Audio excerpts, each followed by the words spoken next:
Hi, in this video I'm going to demonstrate how to install the South African horizontal plug. I also have a emergency one here, as you can see, and a different one, a different manufacturer. This is for the UPS or the emergency backup power supply. You can see how it's got that little flat top over there. So this is the emergency socket, although the principle of installation is exactly the same. This is a horizontal plug. You do get plugs in this direction called vertical plugs. So I'm going to first fix this one. That's an outdoor one. And what has happened is, if you look inside there, you can see that that's got all mangled, and you can no longer put the plug top inside. So I'm going to swap it with this one, and I'm going to remove this one. And as you can see, this has already been installed incorrectly, because this should have been the other way around. But anyway, nevertheless, I'm going to remove that and install this, and this is a step-by-step explanational video of how to do this. Obviously, it's always best to get a qualified electrician to do this work. Okay, the first thing you want to do is make sure the power is off. I've already turned the power off, and I'm going to verify it using a multimeter. However, if you have turned the DB board, the circuit breaker, off, then that's probably good enough. But I'm just going to show you the best practice by measuring with a meter to check that the power is in fact off. Alright, so I'm just unscrewing these. Now, in most cases you would just pull this out and it would be fine, but you just be careful, because sometimes the things haven't been tightened well, and when you pull this out you might find that the wires just pop out. Hopefully in your case it has been wired correctly, and there we go. Oh, look how dusty and dirty this is inside, and there's a bit of corrosion there on the neutral and the live, so some moisture is definitely getting in here. Right, now this is the replacement unit. This happens to be a Crabtree brand. Those who live in South Africa will be very familiar with this brand. So what you need to do is you need to remove these little screws on these little faceplate screws. So we're going to remove them like that. Alright, so the faceplate can now be removed, and there is the socket itself. So we're going to basically swap this for that. And if you look at it, you can see that these are very similar, so wiring this up will be quite easy. Now, this is the switch, and there's the socket.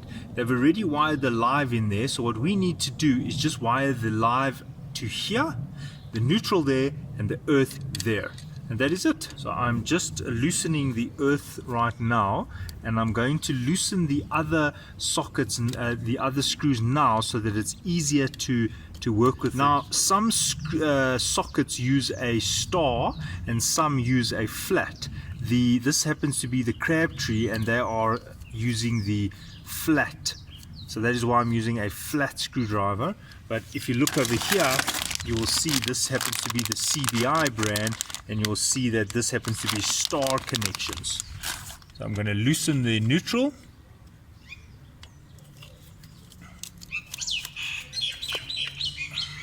Oh, now if you find yourself with this situation, you can see, look how corroded this wire is. So you might need to extend this, and I'll show you what to do now. Now, I've got some tools here. This is a wire stripper, and this is a side cutter. Now, because this neutral is all, and it's also pretty hardened, it's almost a bit glazed. So what I'm going to do is I'm going to cut it a bit shorter, not too short, but say let's try about there, and let's inspect it. Now, what I'm going to do is I'm going to use the wire stripper to pull the little protective coating, the insulator, off, and let's just see what it looks like. Oh, it's really fused onto this. There we go. And can you see that as I go deeper into the wire, can you see how it's looking much better there? Now, if you find that even when you've cut it, it still looks bad, you can get yourself some sandpaper and clean it, just to remove that oxide off. And if you're very fortunate, you'll probably have something called contact chemi, which is a deoxidizer. It removes that buildup of oxidation around the wires, and then that's first prize. Now I've renewed that, and now I can put that straight into my new plug top. Now, just a note here, when I did the wire strippers, be very careful not to gouge into the individual coppers here, because if you gouge the copper, then when you flex it left, right, you'll see they'll fall on the floor and break. So it's more of a pulling action rather than a cutting action. Let me just explain that again. Instead of cutting in, I kind of just clamp it a little bit, and then I'm more pulling rather than cutting, so that I don't gouge the copper there. All right, there's the neutral. So we're going to put that in there. How do I know it's neutral? Well, it does say there N for neutral, just over there, and there's an N.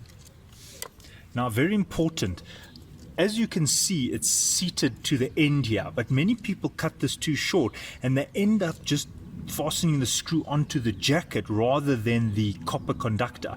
So make sure that when you install it in there, that you can see the copper, the screw is touching on the copper. The screw must not be fastening onto the insulation.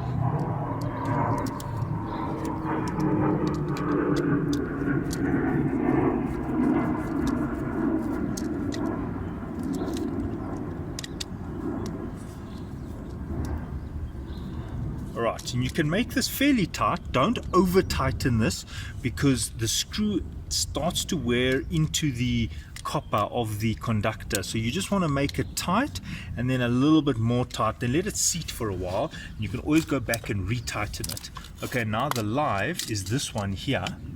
How do I know it's the live? Well, it's on the switch, which is the first hint, and secondly, can you see that there's the red one feeding from the switch? So I know this is the live, and you can see it's not it doesn't happen to be the right color. It should be red, but I do know that this will be the live wire, because look, if you look, there's a black is neutral. Blue can also be neutral at times, but in this case I know it has to be live because it's right there connected to the live.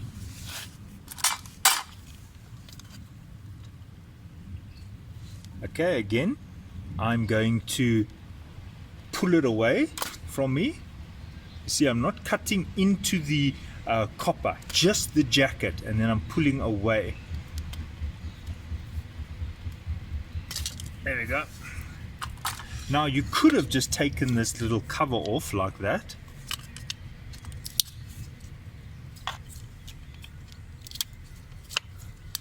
And unscrewed it, but I already knew that. Look at that thing. It's totally look at that, it's totally corroded. It's gone completely oxidized, so that is why I just cut it. But in other cases you could have unscrewed that and installed it over here, but because the wire is damaged, I'm not going to do that.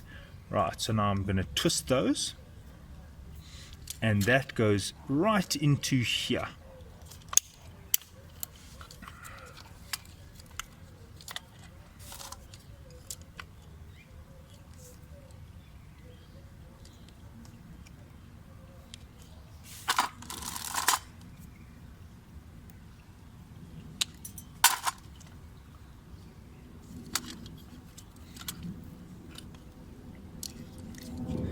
And again, make sure that you do not tighten the screw onto the jacket, but rather onto the copper. As you can see, the copper coming out a little bit there. I am going to press it in, but it is definitely making contact onto the copper itself.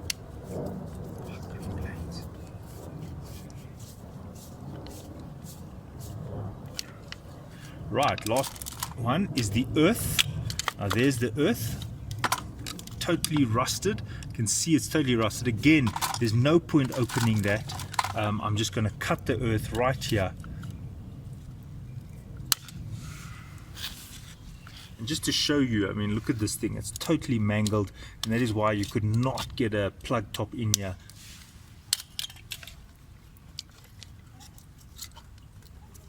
Alright, so there you see the problem I'm referring to. The earth is completely corroded there, so I'll just demonstrate a way of cleaning it. Although you could just keep cutting it and cutting it, but I'm under the impression it's quite corroded along the root. So if you see what I'm doing, how I'm taking off the dirty layer.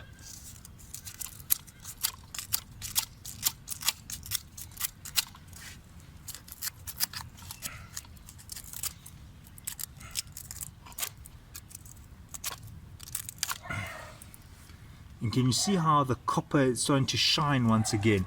There's the copper. And if you, once again, as I said, if you have, then you could spray the deoxidizer on it, but you don't have to. You can just keep cutting it until you find the copper in a good state. Now there we go, it's looking good now, and now I can put that into the earth point on the plug top socket. Okay, there it's coming through. You can see the copper coming through on the other side, and now I'm going to tighten it.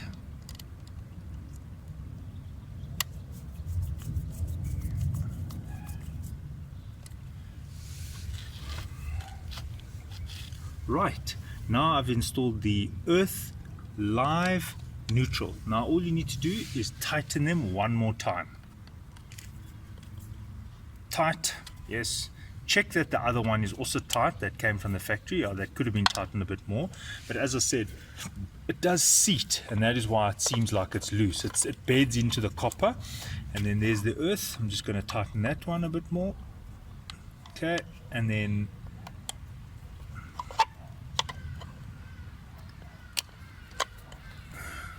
that one's tight, and then live and neutral, and then live.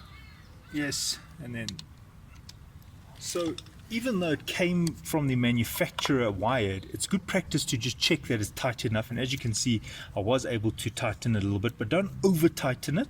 It doesn't have to be extremely tight, just fairly tight. Right, now I'm going to put this back in. Now when you insert this back in, just feed the wires neatly. You don't want the earth touching on any open conductors. In this case, we're pretty safe here. And some you find there's like open sections like that. You find that they haven't sealed it, and then you'll find that the earth could short out onto those. So right, now we're fastening these screws in again. Now you don't have to tighten this too tight. You can make it fairly tight, but don't over tighten these things. Right, that's fine. Now there is a reason why I have to change this. If you can see the format of the plug, you can see this one is kind of going in the vertical position, while this one is horizontal. So I have to use the new plug top cover. I have to use the new socket cover. Now you can see that it's not fitting properly, so I'm just going to shift this up a bit. You can see I've wedged that. This is one of the reasons why I said don't over tighten it. All right, now let's see. Perfect. Now there is a perfect fit. So now what I'm going to do is I'm going to really tighten it now. There we go. 1 and 2. Now if you wanted to, you could clean the unit out at this point. You could get a cloth and clean it out. But for this video, I'm not going to do that. You can do that. And now I'm going to just install the faceplate.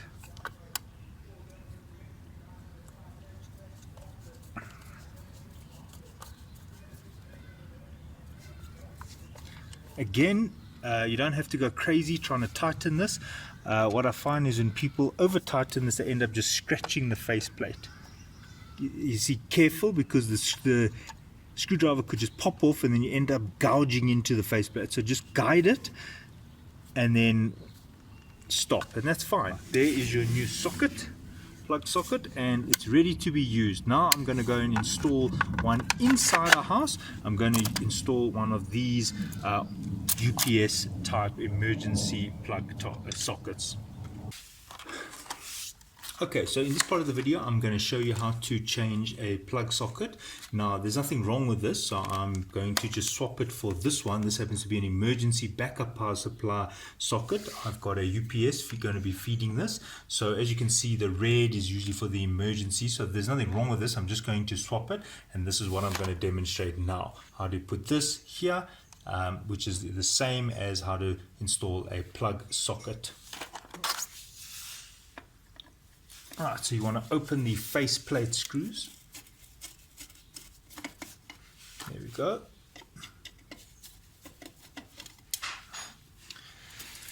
Again, you make sure the power is off. Now, as I said, it's good practice to just measure to make sure that it is off.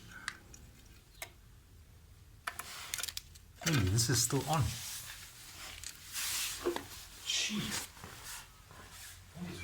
Okay, so just to show you, I didn't have the UPS off correctly. You've got to switch it off. The UPS has to go offline, and it must not be in bypass. It must be completely shut down so that there is no voltage present on the emergency plugs. Move the neutral.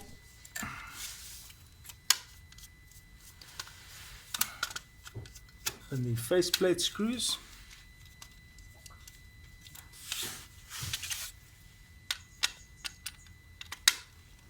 So there's the neutral. Open it by, there we go, unscrewing that.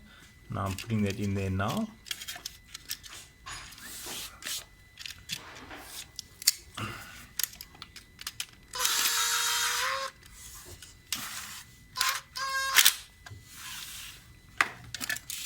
The earth.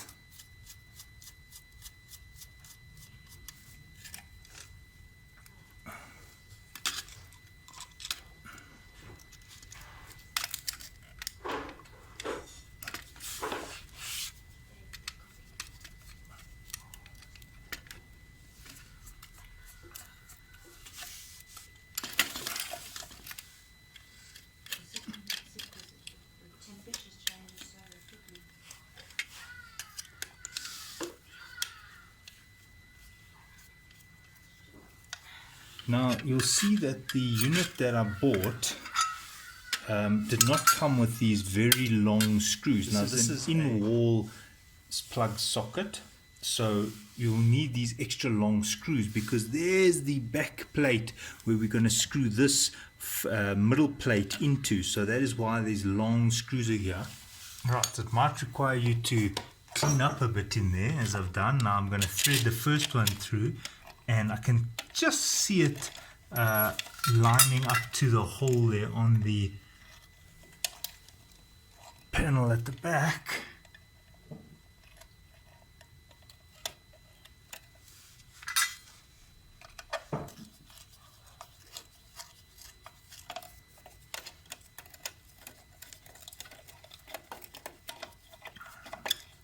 Alright, so don't tighten it completely because you want it to be loose so that you can still get the top one in. And there I'm just looking and following it through. Right, now they're both in. Now I'll just tighten them. Now don't over tighten this. You just want it fairly tight, and then you want to align it, and then you just hand tighten. Remember, you're still going to put the faceplate screws on, and the faceplate sits over it, and because the faceplate sits here, and this happens with face brick, we still want these plastic kind of like sleeves to come out. So if you over tighten the plate underneath, it ends up looking like that, and that's not correct. That is incorrect. So what I'm going to do is I'm going to loosen it a little bit.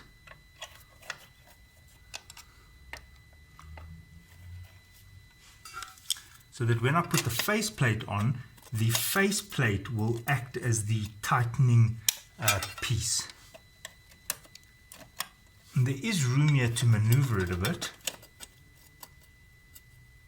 Alright, there we go.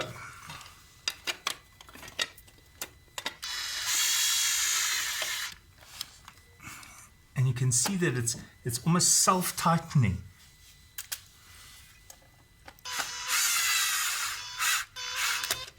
You see, it's tight because this tightened itself onto the intermediary plate, and because it's touching on the brick here, it actually made itself tight. Now you can just straighten it, and there you go. The job is done. A little bit tighter there, and there we go. There is your emergency plug. I've just swapped it for this, but the principle of installation is exactly the same, even if it wasn't an emergency plug. Alright, so thanks for watching. Cheers.